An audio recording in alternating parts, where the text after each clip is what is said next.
അതെ, ഞാനൊരു കാര്യം ചോദിക്കട്ടെ? ദാ നാളെയോ മറ്റന്നാളോ പരിശുദ്ധമാക്കപ്പെട്ട റമദാൻ നമ്മുടെ അടുത്തെത്തി. നിങ്ങള് റമദാനെ സ്വീകരിക്കാൻ ഒരുങ്ങിയോ?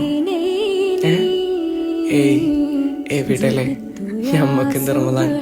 റമദാൻ വരും, നോമ്പെടുക്കും, ഭക്ഷണം കഴിക്കും, എന്നത്തെയും പോലെ ഒരു ദിവസം. അല്ലാണ്ട് വലിയ മാറ്റമൊന്നും തോന്നുന്നില്ല അല്ലേ? എടാ, അങ്ങനെ ആവരുത്. എന്തേലൊക്കെ മാറ്റം വേണ്ടേ നമുക്ക്? അത്രയും പവിത്രമാക്കപ്പെട്ട ദിവസങ്ങളാണ് വരുന്നത്. ഇനിയും നമ്മൾ ഒരുങ്ങിയിട്ടില്ലെങ്കിൽ എന്താണ് നമ്മുടെ അവസ്ഥ? ഇനിയും ഇങ്ങനെ തന്നെ ജീവിക്കണോ? എടാ, ഒരുപാടൊന്നും വേണ്ട. 5 നേരത്തെ നിസ്കാരം നിലനിർത്തണം. കുറച്ചെങ്കിലും ഖുർആൻ ഓതണം.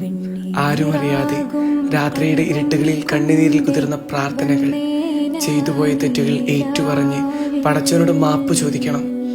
എടാ, മനസ്സ് നിറഞ്ഞ് സന്തോഷത്തോടെ നല്ല നീയത്തോടെ റമദാനിനെ സ്വീകരിക്കടാ. ഒന്നും വേണ്ട, സന്തോഷത്തോടെ റമദാനെ സ്വീകരിച്ച അവരെ തൊട്ട് നരകം ഹറാമാണെന്ന് റസൂൽ തങ്ങൾ പഠിപ്പിച്ചിട്ടുണ്ടല്ലോ. സോ മനസ്സ് നന്നാക്കി സന്തോഷത്തോടെ അതിലേറെ പൂതിയോടെ സ്വീകരിക്കടാ. ഒരു പക്ഷേ അടുത്ത തവണ റമദാനെ സ്വീകരിക്കാൻ നമ്മളില്ലെങ്കിലോ?